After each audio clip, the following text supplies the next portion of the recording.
Hello friends, welcome to study capsule. Study capsule में आप सभी का बहुत बहुत स्वागत है।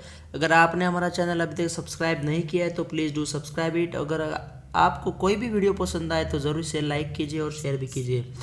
आपको कोई भी क्वेरी हो रिगार्डिंग स्टडी रिलेटेड तो आप विदाउट एनी हेजिटेशन आप हमें मेल कर सकते हो। हमारा ईमेल एड्रेस है studycapsule15@gmail.com और आप हमें फेसबुक पेज पे भी हमें फॉलो कर सकते हो। हमारा फेसबुक पेज है facebook.com/study कैप्सूल। चलिए फ्रेंड्स, कल तक हमने बैंकिंग कैप्सूल के 8 पार्ट अपलोड कर चुके हैं। आज का हमारा बहुत ही इम्पोर्टेंट सेशन है। यहाँ पे हमने कुछ डिफ़िकल्टी लेवल थोड़ी इंक्रीज़ की है, थोड़ी डिफ़िकल्टी लेवल बढ़ा दी है। तो चलिए शुरू करते हैं आज का हमारा बैंकिंग कैप्सूल पार्ट 9 से। ठीक है, हमारा फर्स्ट क्वेश्चन है, which of the following is use to describe the monthly charges on a mortgage. Friends, इसका सही आंसर है ऑप्शन बी, PITI। फ्रेंड्स, इस PITI का एक जनरल एक फुल फॉर्म है। It is common acronym for principal, interest, taxes and insurance. ठीक है, principal, interest, taxes and insurance. तो फ्रेंड्स, इस कॉमन प्रिंसिपल पे, ये कॉमन जो है एक्रोनिम है, इसके ऊपर ये मॉर्गेज जो भी होता है, जो मॉर्गेज लोन्स होते हैं, तो इसके ऊपर के चार्जेस डिपेंड होते हैं। ठीक है, तो चलिए नेक्स्ट क्वेश्चन देखते हैं। Which was the first Indian bank to get ISO। ये जो ISO सर्टिफिकेशन हम जिसे बोलते हैं, ये एक स्टैंडर्ड कहा जाता है, ISO स्टैंडर्ड कहा जाता है। ये लेने वाली कौन सी फर्स्ट इंडियन बैंक है? तो इसका सही बैंक है option b, Canara bank. Canara bank को ये जो सर्टिफिकेशन है ये 1996 में मिला था। 1996 में मिला था for total branch banking for its Seshadripuram branch इन बैंगलोर। ठीक है, याद में रखिएगा, शेषाद्रिपुरम ब्रांच इन बैंगलोर। इसकी वजह से इस बैंक को ISO सर्टिफिकेशन मिला था 1996 में। 1996 में कैनरा बैंक के अभी के चेयरमैन है TN मनोहरम और इसके MD एंड CEO है राकेश शर्मा जी। तो चलिए फ्रेंड्स, नेक्स्ट क्वेश्चन देखते हैं। हमारा थर्ड क्वेश्चन है, which of the following is the largest bank in the world. Which of the following is the largest bank in the world. इसका सही आंसर है option A, industrial and commercial bank of China, ICBC। Friends, एक बात मैं कहना चाहता हूँ कि चाइना में हर एक बात की बहुत ही लेट में शुरुआत हो गई थी। जैसे कि बैंकिंग इंडस्ट्री की, जैसे अभी आप ये कॉमन एग्जांपल देख सकते हैं, ICBC बैंक जो एस्टैब्लिश्ड हुई थी इन ऑन 1 जनवरी 1984। 1 जनवरी 1984 में एस्टैब्लिश हुई थी फ्रेंड्स। और ये एक one of the world's largest bank by the mean of total assets.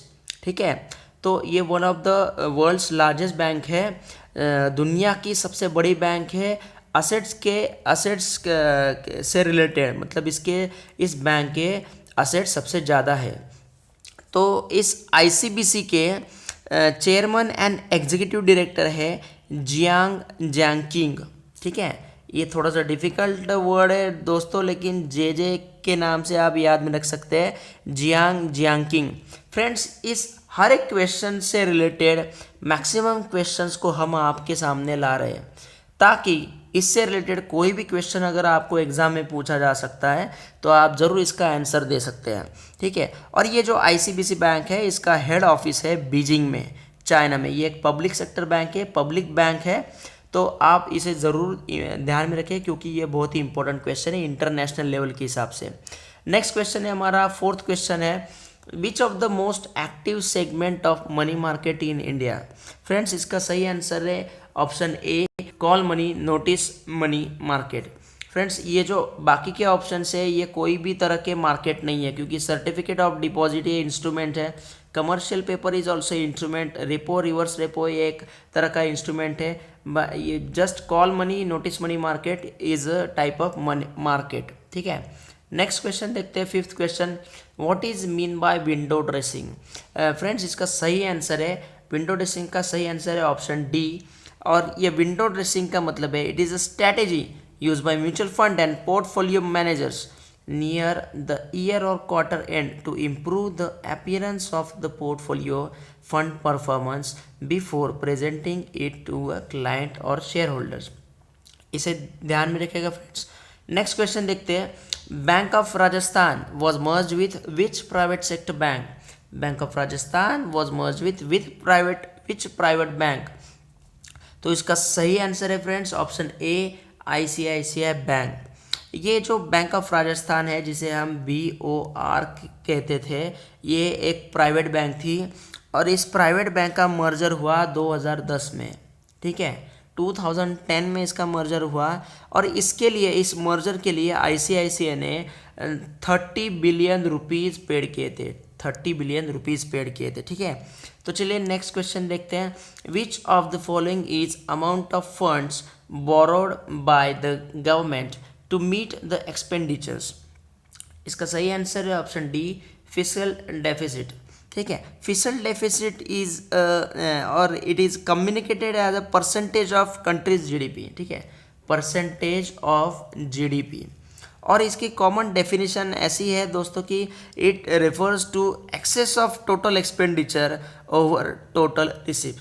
मतलब अगर सपोज गवर्नमेंट का कुछ इनकम है टैक्सेस के थ्रू, कोई भी रिसिप्ट्स के थ्रू, जितना भी इनकम है उससे ज़्यादा एक्सपेंडिचर होते हैं। सपोज मान लो कि 10 लाख करोड़ का इनकम है गवर्नमेंट का और गवर्नमेंट के 12 लाख करोड़ के एक्सपेंडिचर होते हैं, तो ऊपर के 2 लाख का हिसाब जो होता है, 2 लाख का जो मैनेजमेंट होता है, 2 लाख का डिपॉजिट या फिर इनकम या फिर ये जो मनी है, जितनी भी डिमांड है, इसको ये गवर्नमेंट बोरो करती है किसी से। ठीक है, मतलब ये उधार लेती है गवर्नमेंट, 2 लाख का ऊपर का जो 2 लाख का कर्जा है वो लेती है, इसे बोलते हैं, और ये इसे कहते हैं हम फिस्कल डेफिसिट। ठीक है, नेक्स्ट क्वेश्चन है हु इशूज कमर्शियल पेपर्स? ठीक है, तो ये इसका सही आंसर है friends banks to banks.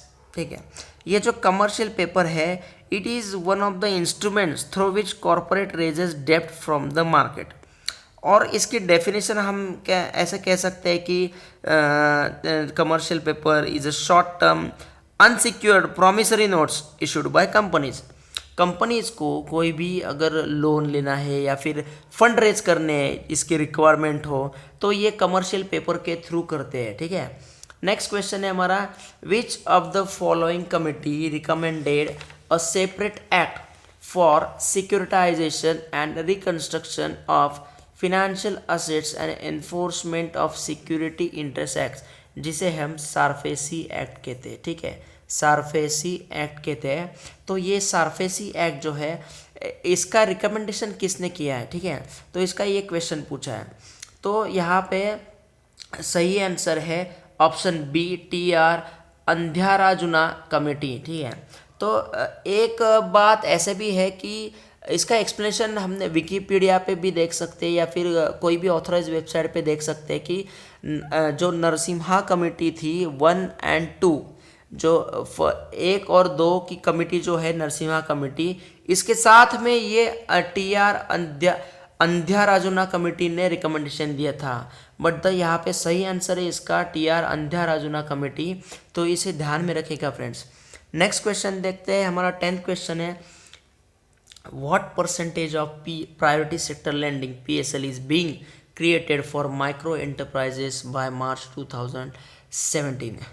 Friends, हमने आपको एक बात ध्यान में आई होगी कि हमने PSL पे एक सेपरेट सेशन अपलोड किया है, तो इसमें हमने इसके बारे में पूरी डिटेल की कितना परसेंटेज कौन से सेक्टर को हमने अलोटेड किया है, गवर्नमेंट ने अलोटेड किया है, इसके बारे में हमने डिटेल में जानकारी दी है।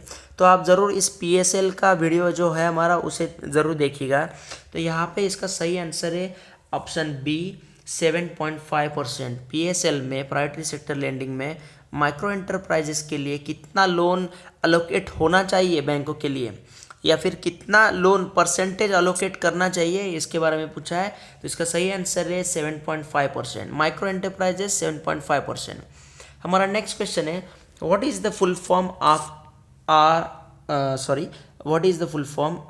IRR? इसका सही आंसर है option a, internal rate of return. इसके डेफिनेशन में बताता हूँ आपको friends. Internal rate of return is a rate of return used in capital budgeting to measure and compare the profitability of investment. मतलब क्या है कि कोई भी कंपनी की, ठीक है, कोई भी कंपनी की एक इन्वेस्टमेंट करते, सपोज मान लो कंपनी कुछ इन्वेस्टमेंट की है तो इसमें कितनी प्रॉफिटेबिलिटी है, तो इसका मेजर और कंपैरिजन इस कैपिटल बजटिंग में किया जाता है। तो इसका जो रेट ऑफ रिटर्न है इसे हम कैपिटल बजटिंग में यूज़ करते हैं। तो ये शॉर्टकट इसका आप एक बात ध्यान में रखिएगा फ्रेंड्स कि IRR का फुल फॉर्म है इंटरनल रेट ऑफ रिटर्न, ठीक है। तो हमारा नेक्स्ट क्वेश्चन है, क्वेश्चन 12 है, which of the following is the country's first and one of the largest security custodians to financial institution. तो इसका सही आंसर है फ्रेंड्स ऑप्शन ई, SHCIL। ये अलग से एक डिफरेंट कंसेप्ट है फ्रेंड्स, ये डिफरेंट टर्म्स है। ये कंपनी जो है ये पहली बार मतलब बहुत कम बार यूज़ होती है, तो इसका ये ज़्यादा से ज़्यादा इसका मैक्सिमम टाइम इसका पॉसिबिलिटी है कि ये एग्ज़ाम में पूछी जा सकती है। तो SHCIL का फुल फॉर्म है stock holding corporation of India limited, stock holding corporation of India limited, ठीक है। तो ये जो कॉरपोरेशन है या फिर ये ऑर्गेनाइजेशन है ये 1986 में एस्टेब्लिश हुई थी, 1986 में एस्टेब्लिश हुई थी under the government of India as a public limited company, ठीक है, as a public limited company. चलिए फ्रेंड्स नेक्स्ट क्वेश्चन देखते हैं, 13 question. The competition commission of India CCI has approved the merger of Make My Trip with dash. Friends इसका सही answer है option C, IBIBO। ये जो मेक माई ट्रिप ये company है, दोनों भी इंडियन कंपनी है, मेक माई ट्रिप और IBIBO, ये दोनों का मर्जर अप्रूव किया है कंपटीशन कमीशन ऑफ इंडिया ने, ठीक है। तो as per this approval this merger ये डील थी एक आई थिंक ये $1.8 बिलियन की डील थी, ठीक है, $1.8 बिलियन की डील थी ये। और इसमें मेक माई ट्रिप ये जो पेरेंट कंपनी है इसका 60% शेयर होल्डिंग डिक्लेयर किया है, और बाकी का जो ये राइवल कंपनी जो है ये IBIBO इसका 40% शेयर डिक्लेयर किया था, ठीक है। तो 14 नेक्स्ट क्वेश्चन देखते हैं, 14 question. Which bank on January 21 launch a contactless credit card wave and पे, ठीक है, वेव एंड पे। ये जो ये अभी रिसेंटली जनवरी 21 के 2017 के जनवरी 21 को ये लॉन्च किया गया है कॉन्टैक्टलेस क्रेडिट कार्ड, जिसे हम कहते हैं, जिसको संबोधित किया है जिस बैंक ने वेव एंड पे जिसे हम कहते हैं। तो इसका आंसर है ऑप्शन डी, PNB। ये लॉन्च किया है PNB ने, और ये PNB ने PNB has launched on visa platform, visa platinum platform, ठीक है, याद में रखिएगा, वीज़ा प्लैटिनम प्लेटफॉर्म के बेस पे इसे लॉन्च किया गया है। मतलब वीज़ा के साथ इसका सिंपली टाइप है, और इस क्रेडिट कार्ड को no need to enter any pin for transaction up to 2000, ठीक है, याद में रखिएगा। ये यार एक डिफरेंट, ये अलग सी जानकारी है, ये it's a kind of different knowledge, इसलिए ये एग्ज़ाम में पूछा जा सकता है कि कौन से कार्ड के लिए, कौन से क्रेडिट कार्ड के लिए up to rupees transaction of up to rupees 2000 pin की ज़रूरत नहीं है। तो ये कॉन्टैक्टलेस क्रेडिट कार्ड है, जस्ट एक हवा में वेव करने से इसका ये ट्रांजैक्शन हो सकता है, ऐसा ये लॉन्च किया है PNB ने, तो इसलिए इसे भी ध्यान में रखिएगा। इसका नाम है वेव एंड पे। नेक्स्ट क्वेश्चन है हमारा 15 question. The ability of commercial banks to increase their deposits by expanding their loans and advances is known as dash। Friends इसका सही आंसर है ऑप्शन ई, क्रेडिट क्रिएशन। जिसे ये डिपॉजिट एक्सपांड करना चाहती है अगर कोई कमर्शियल बैंक, तो इन्हें लोन्स और एडवांसेस को भी एक्सपांड करना पड़ता है, ठीक है। तो ये क्रेडिट का मतलब है लोन्स या फिर एडवांसेस, लोन्स या फिर एडवांसेस, जिसे हम कर्जा बोलते हैं, ठीक है। तो इसे बोलते हैं क्रेडिट, क्रेडिट का मतलब है लोन और एडवांसेस। तो ये लोन या फिर ये क्रेडिट क्रिएशन से बैंक अपने डिपॉजिट को भी बढ़ा सकती है, ठीक है, इसलिए इसका सही आंसर है option E, credit creation. Next question है हमारा 16 question. As per which act holidays are provided in the banks. तो इसका बहुत ही सिंपल आंसर है option B, banking regulation act. इस एक्ट बैंकिंग रेगुलेशन एक्ट के तहत ये हॉलीडेज जो है बैंक की ये डिक्लेयर की जाती है। नेक्स्ट क्वेश्चन है हमारा 17 question, finance commission is constituted. ठीक है फ्रेंड्स, इसका सही आंसर है option D, once in 5 years. ठीक है, तो ये जो फिनांस कमीशन था ये एग्जिस्टेंस 1951 से एग्जिस्टेंस में आया। हर 5 साल में इस फिनांस कमीशन को कंस्टिट्यूट किया जाता है ना। हमारा नेक्स्ट क्वेश्चन है 18 question, an dash is a temporary pass through account held by third party during the process of transaction between two parties. तो इसका सही आंसर है friends option A, escrow account. ये ज़्यादातर एक्सपोर्टर यूज़ कर सकते हैं। ठीक है, एक्सपोर्टर्स यूज़ करते हैं, क्योंकि मान लो कि हमारा इंडियन कोई एक्सपोर्टर है और कोई बाहर का कोई जो है वो एक्सपोर्ट कर रहा है, इन दोनों के बीच में ये डील होती है। तो इन दोनों के बीच में कोई एक मीडिएटर इम्पोर्टेंट है, तो ये मीडिएटर के लिए एक अकाउंट ओपन किया जाता है बैंक में, इसे हम कहते हैं एस्क्रो अकाउंट। ठीक है, याद में रखिएगा, an escrow account is a temporary pass through account held by a third party during the process of transaction between two parties. Next question based is on escrow account. तो 19 question is escrow account is useful to. यहाँ पे मैंने बताया, जैसे बताया था कि इसका सही आंसर है ऑप्शन बी, एक्सपोर्टर्स। एक्सपोर्टर्स लोग इसे यूज़ करते हैं एस्क्रो अकाउंट को। हमारा 20th क्वेश्चन है, nomination facilities available to. Friends, यहाँ पे जितने भी ऑप्शन दिए इसमें सही आंसर है इसका option A, individual sole proprietorship accounts. जैसे कि बैंक में कोई भी इंडिविजुअल अकाउंट के कोई एक व्यक्ति के नाम पे अगर अकाउंट हो, और या फिर सोल प्रोप्राइटरशिप, प्रोप्राइटर मतलब कोई भी फर्म है, इसका कोई एक सिंगल ओनर है तो इसे प्रोप्राइटरशिप कहते हैं।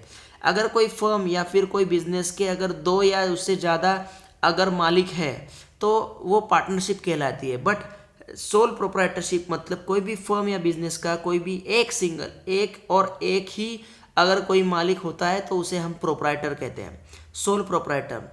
ठीक है, ये सिर्फ ये इंडिविजुअल या फिर सोल प्रोप्राइटरशिप अकाउंट में नॉमिनेशन फैसिलिटी अवेलेबल की जाती है। ठीक है, बाकी सारे अकाउंट में nomination facility is not available.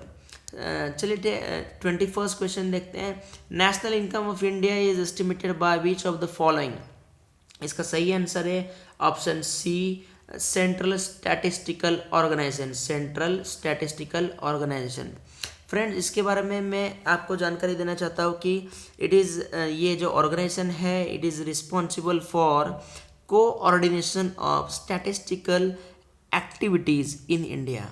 Statistical activities जो है भारत में, इंडिया में जो भी कुछ स्टैटिस्टिकल एक्टिविटीज़ है, जैसे कि नेशनल इनकम है इंडिया का, एनुअल सर्वे ऑफ इंडस्ट्रीज़ है, ह्यूमन डेवलपमेंट इंडेक्स है, इसका जो सर्वे किया जाता है ये सर्वे करती है CSO, सेंट्रल स्टैटिस्टिकल ऑर्गेनाइजेशन, ये करती है। ठीक है, तो इसके बारे में आपको इसका फुल फॉर्म भी पूछा जा सकता है या फिर ऐसे तरह के क्वेश्चन भी पूछे जा सकते हैं। ठीक है, नेक्स्ट क्वेश्चन देखते हैं, हमारा 22nd क्वेश्चन है, financial market of a group of securities in which prices are rising or are expected to rise. The term is most often used to refer to the stock market but can be applied to anything that is traded such as bonds, currencies and commodities is known as dash question mark. तो friends, इसका सही answer है option B, bull mark. Bull मतलब ऐसे नीचे से ऊपर जाना। ठीक है, बुल जैसे कि बैल होता है हमारा, जैसे बुल करता है नीचे से ऊपर अपना जो सिंग होता है वो मारता है, इसी के ऊपर ये कंसेप्ट डिपेंड है। अगर कोई भी फिनेंशियल मार्केट में अगर कोई चढ़ाव आने लगता है या फिर आगे आ सकता है तो इस मार्केट को, इस सिचुएशन कहते हैं बुल मार्केट। तो याद में रखिएगा, नीचे से ऊपर अगर है तो इसे बुल मार्केट कहते हैं, अगर ऊपर से नीचे है तो इसे बियर मार्केट कहते हैं। ठीक है फ्रेंड्स, इस कंसेप्ट को ध्यान में रखिएगा, बैल की तरह नीचे से ऊपर अगर जा रहे हैं तो इसे बुल मार्केट कहते हैं। फिनेंशियल मार्केट जिसमें प्राइसेस आर राइजिंग और expected to rise. Next question है हमारा 23rd question, debt investment in which an investor loans money to an entity, corporate or government that borrows the funds for definite period of a time at a fixed interest rate is known as। Friends, इसका सही answer है option A, bond. Bond में कोई भी company होती है या फिर कॉरपोरेट एंटिटी जिसे हम कहते हैं, कॉरपोरेट या फिर गवर्नमेंट होती है, ये लोन देती है, ठीक है। Investment investor loans money to entity, मतलब यहाँ पे ये कॉरपोरेट जो होती है ये इन्वेस्टर्स लोगों से, मतलब जो भी कोई लोग होते हैं या फिर कोई एंटिटी होती है जो इस कंपनी में इन्वेस्ट करती है, ठीक है, इन्वेस्टर से फंड बोरो करती है, ठीक है, कोई स्पेसिफिक टाइम पीरियड के लिए या on specific fixed interest rate के लिए। तो इस तरह का इन्वेस्टमेंट जो होती है इसे हम बॉन्ड कहते हैं, ठीक है, इसे हम कॉरपोरेट बॉन्ड भी कहते हैं, कॉरपोरेट बॉन्ड भी कहते हैं, इसलिए इसका सही आंसर है option A, bond. Next question है हमारा, dash is a statement showing the assets and liabilities of a business at a certain date. Friends, हमारे काफ़ी वीडियो में बैलेंस शीट के ऊपर, प्रॉफिट एंड लॉस अकाउंट के ऊपर क्वेश्चन पूछे हैं, क्योंकि it is one of the important topic in banking sector, ठीक है। तो इसका सही आंसर है friends option B, balance sheet, ठीक है। Balance sheet is a statement showing assets and liabilities of a business at a certain date, जहाँ पे एक साइड में इसके असेट्स होते हैं, एक साइड में इसके असेट्स होते हैं और एक साइड में इसके लाइबिलिटीज़ होती है। लेफ्ट साइड में, बैलेंस शीट के लेफ्ट साइड में लाइबिलिटीज़ होती है और राइट साइड में इसकी असेट्स के बारे में दिया जाता है, ठीक है। तो इसे ध्यान में रखिएगा फ्रेंड। हमारा 25th और लास्ट क्वेश्चन है, dash is the means by which government adjust its spending level and tax rates to monitor and influence nation's economy, ठीक है फ्रेंड्स। तो इसका सही आंसर है friends option C, fiscal policy या फिर फिसल पॉलिसी, ठीक है, जिससे गवर्नमेंट अपने जो स्पेंडिंग लेवल्स है, जो भी कोई एक्सपेंडिचर्स है या फिर कोई टैक्स रेट्स है, तो नेशनल इकोनॉमी, मतलब जो हमारी इंडिया की इकोनॉमी है, इसे मॉनिटर करने के लिए या फिर बैलेंस करने के लिए एक पॉलिसी डिक्लेयर करती है, तो इसे हम फिसल पॉलिसी कहते हैं, ठीक है फ्रेंड्स। अगर आपको इन सेक्शन में कोई भी प्रॉब्लम है, फिसल पॉलिसी या फिर कैपिटल मार्केट या फिर कोई भी इकोनॉमिकल रिलेटेड कंसेप्ट्स हो, तो आप हमें ज़रूर मेल कीजिए, ज़रूर हमें कमेंट कीजिए, ठीक है। तो इसी के साथ हम हमारा आज का इम्पोर्टेंट सेशन बैंकिंग कैप्सूल का ये जो पार्ट था बहुत ही इम्पोर्टेंट था, इसे हम एंड करते हैं। और हम आपसे एक रिक्वेस्ट करना चाहते हैं, अभी तक आपने हमारा चैनल सब्सक्राइब नहीं किया है तो प्लीज़ डू सब्सक्राइब इट। और अगर आपको हमारा कोई भी वीडियो पसंद आता है तो ज़रूर इसे लाइक कीजिए और शेयर भी कीजिए। आप हमें मेल भी कर सकते हैं, हमारा ईमेल एड्रेस है studycapsule15@gmail.com और हमारा फेसबुक पेज है facebook.com/studycapsule। फ्रेंड, इसके साथ हम आपसे अलविदा लेना चाहते हैं। नेक्स्ट वीडियो में हम आपसे फिर से मिलेंगे। Thank you very much.